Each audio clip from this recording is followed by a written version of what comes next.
kita mulai pembelajaran kita, baiknya dulu kita awali dengan doa. Apa yang mau memimpin kita dalam doa?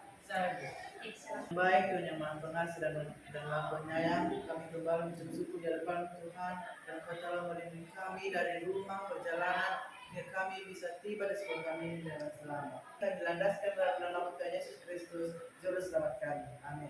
Alvin, Hadir Bu. Arianto, Hadir Bu. David Kanisius, Liu Peter. Dari semua ya, ada sama jangan coba semua mukanya dulu, coba berdiri dulu semua.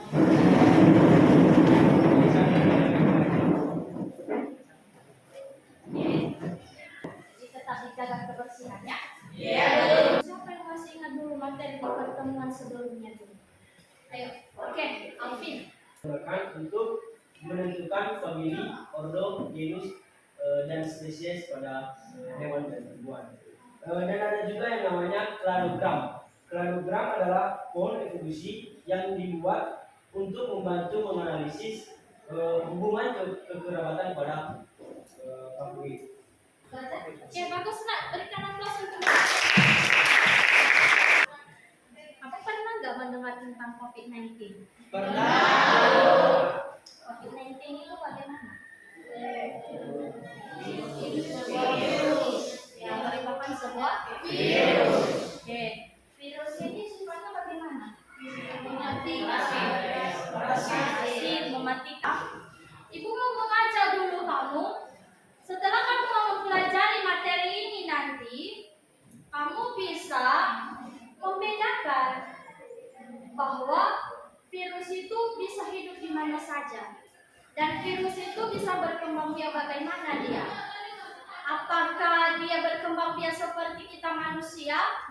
Atau dia berkembang biak dengan seperti apa? Nah, jadi kamu harus tahu. Dan nanti kamu terapkan di dalam kehidupanmu sehari-hari. Bagaimana kamu menerapkannya dalam kehidupanmu sehari-hari? Yakni, kamu bisa mencegah supaya virus itu tidak bisa menular. Jadi ini baik ketika kamu mempelajari dan mau mendengarkan ketika ibu menjelaskan, ketika kita berdiskusi dan lain sebagainya, maka ketika ujian nanti ibu yakin kamu bisa menjawab semua soal. Tujuan pembelajaran kita. Nah, tujuan pembelajaran kita itu yang pertama adalah kalian akan menganalisis bagaimana ciri-ciri struktur tubuh virus. Ya, bagaimana? Ukurannya berapa? Apakah dia lebih besar dari bola mata kita? Kalau menurut kamu Elder, dia lebih besar dari bola matamu atau bagaimana? Lebih kecil. Atau apakah nanti dia ini ciri-ciri tubuhnya ini apakah dia berkaki seperti kita? Apakah dia memiliki tangan seperti kita? Nah, itulah yang mau kita cari tahu. Apa yang dikandungnya? Itulah yang kita bahas di ciri-ciri struktur tubuh virus. Kemudian kita akan mengidentifikasi replikasi virus. Replikasi ini adalah nama lain dari reproduksi. Nah, seterusnya kita akan kalau di sini secara keseluruhan mengemukakan peranan virus. Nah, seterusnya adalah menyajikan hasil analisis dari ciri-ciri dan replikasi virus. Dan yang terakhir, ibu mengharapkan kalian nanti akan membuat suatu produk, yakni replika dari virus itu sendiri. Virus. Tahukah kamu apa saja yang terdapat pada virus? Tidak. Oke, kita akan bahas berarti seterusnya bagaimana cara virus berkembang? Apakah dia kawin seperti manusia? Tidak. Atau dia berserbuk sari seperti itu? Tumbuhan. Dilihat bentuknya kan? Apa bentuknya itu? Di situ dari video-video itu kita akan mencari pemecahan masalah, kemudian nanti kita akan hubungkan dari lembar kerjamu itu apa hubungannya dengan kita membuat replika bentuk virus. Nah, sebelum kita melanjutkannya, bentuk dulu kelompokmu. Nah, kelompokmu yang sebelumnya masih ingat? Masih. Oke, langsung.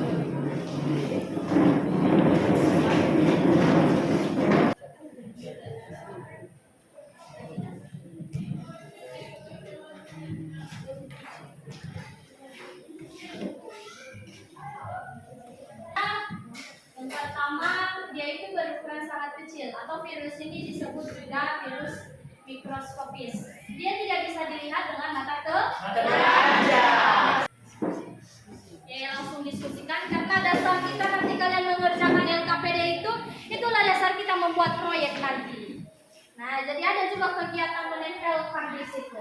Itu kelompok 1. Kami dulu labnya. Nanti ibu jelaskan. Kita katakan dulu yang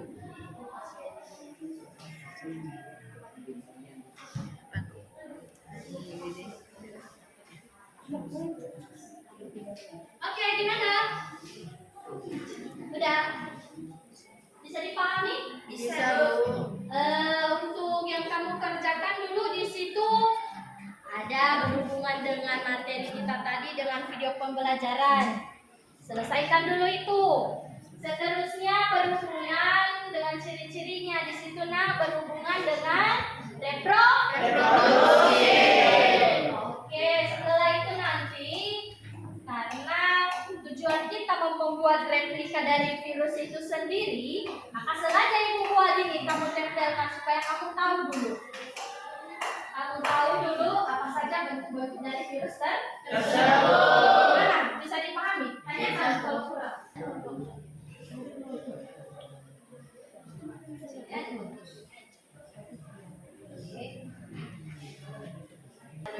Kami dari kelompok 3, kami akan membahas tentang replikasi dendritic virus. Dan dalam tahap replikasi ini ada 3 tahap, yaitu tahap adopsi, tahap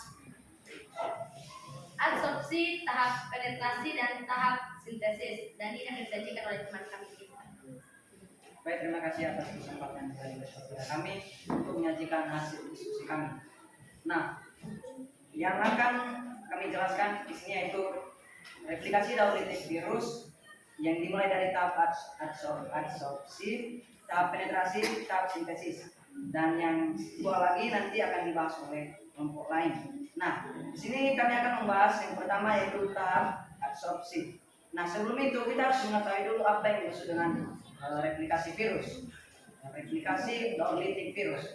Nah, replikasi dendritic virus merupakan replikasi yang melibatkan proses penghancuran sel inang di akhir proses replikasi sehingga sel inang akan pecah atau lisis dan mati.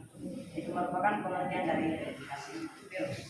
Nah, kita masuk dalam yang pertama yaitu tahap adsorpsi. Nah, bentuk yang pertama itu bentuk batang. Nah, yang menjadi contoh dari bentuk batang itu adenovirus. Nah, yang kedua itu bentuk bulat. Dan yang terakhir yaitu kompleks atau huruf T. Contohnya Bacteriophag. Sekian dari penyajian kami. Jika ada pertanyaan dari kelompok yang kurang dimengerti, kami persilakan. Oke, kalau ada pertanyaan silakan. Oke, Elder, besarkan suara ya. Baik, kami dari kelompok yang bertanya tentang penjelasan dari 3 tahap tersebut, yaitu tahap adsorpsi, tahap penetrasi, dan tahap sintesis. Dan kami, apa yang membedakan dari ketiga tahap tersebut? Apa yang membedakan? Baik, kami akan menjawab pertanyaan dari kelompok 2 yang dimana pertanyaannya apa yang membedakan tahap adsorpsi, penetrasi, dan tahap sintesis. Yang membedakan tahap adsorpsi, penetrasi, dan tahap sintesis adalah di tahap adsorpsi, di situ terjadi penempelan virus pada sel inang, sedangkan di tahap penetrasi, virus memasukkan materi genetikanya ke dalam sitoplasma sel inang. Kami dapat mudah semua. Ya, ada lagi pertanyaan? Tidak? Oke, langsung. Baik, sekian saja hasil diskusi kami. Jika ada kesalahan, kami mohon maaf. Terima kasih. Oke, berikan aplaus. Sekarang kan kita mau bantu replika virus. Jadi palingan kita buat dulu nanti desain apa yang mau dibentuk. Kemudian nanti kita tentukan jadwalnya. Nah, untuk dulu secara keseluruhannya penyampaian kalian sudah bagus. Ya saja tadi pas penampilan masih banyak yang salah. Masih yang dicoret-coret. Maunya kan kita pengennya lebih rapi kan? Yang bagus tadi ada kelompok 6, kelompok 1 sama kelompok 4 kalau ini tidak salah. Yang lain masih ada coret walaupun memang hanya sedikit. Tapi kelompok 3 tadi kata-kata yang pertama dan kedua itu salah ya. Bentuk batang itu contohnya tidak ada rhinovirus yang berbentuk batang. Yang berbentuk batang justru itu ada kemakan mosaik virus batang. Nah, dari situ udah bisa dikenali sama bentuk-bentuk virus? Silahkan pilih dulu ini, ambil. Silahkan langsung kembali ke tempat.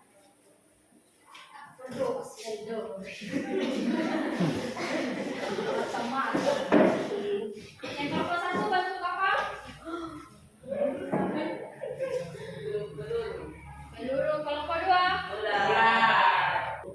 Styrofoam, cat, lidi, penggaris, pulpen, gunting, dan lem.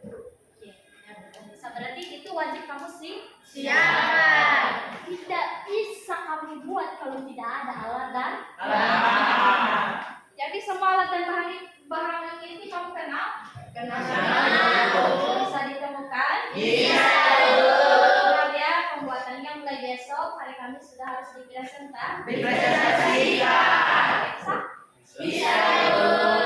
Oke, Materi pada hari ini di mana virus itu dari kata Latinnya yaitu virium atau racun dan pengertiannya itu organisme terkecil yang bersifat parasit dan bisa menimbulkan penyakit dengan cara menginfeksi manusia, hewan, tumbuhan, jamur dan bahkan bakteri. Dan virus juga memiliki berbagai macam bentuk seperti yang dijelaskan tadi atau dipresentasikan seperti bentuk batang yang misalnya TMF dan bentuk batang atau ujung oval seperti peluru, bentuk bulat seperti HIV dan bentuk filamen atau benang seperti virus Ebola, bentuk polihedral atau misalnya adenovirus dan bentuk huruf T atau bakteriofag. Nah, jadi untuk replikasi virus, replikasi virus itu secara keseluruhan atau nama lainnya itu ada reproduksi atau kita sebut nama replikasi sama mereka, yaitu secara litik dan disogenik. Tahapan-tahapannya kalau litik mulai dari absorptif sampai yang terakhir apa? Sintesis. Kalau dia disogenik, yang pertama mulai dari absorpsi dan yang terakhir sintesis. Apa yang kamu rasakan ketika kamu belajar hari ini? Siapa yang bisa menceritakannya?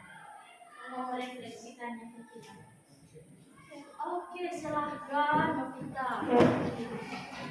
Nah, setelah kita mempelajari beberapa materi yang telah dijelaskan tadi, saya dapat memahami beberapa materi, yaitu saya bisa mengerti apa yang dimaksud dengan virus, tahapan-tahapan perkembangbiakannya, bentuk, ciri-ciri, serta peranan pada virus. Tetap hubungi Ibu jikalau terkendala dalam pembuatan bentuk replikanya. Ibu tidak akan pernah lepas tangan, ya. Dan kalau kalian mau kita kerjakan di sekolah sore, boleh beritahukan ke Ibu akan menemani kalian. Bisa? Bisa. Jadi sekian saja pembelajaran kita untuk hari ini. Nah, siapa dulu yang mau memimpin kita dalam doa sebelum kita praktikkan materinya? Itu semua Tuhan bukan karena kekuatan dan kebenaran kami, melainkan hanya belas kasihan Tuhan. Inilah kehidupan kami selanjutnya Tuhan, kami serahkan ke tangan-Mu di dalam nama Yesus Kristus kami telah berdoa. Amin. Jangan lupa belajar ya, karena ujian kita sudah mulai ujian hari Senin ya. Dan terlena dengan kegiatan. Selamat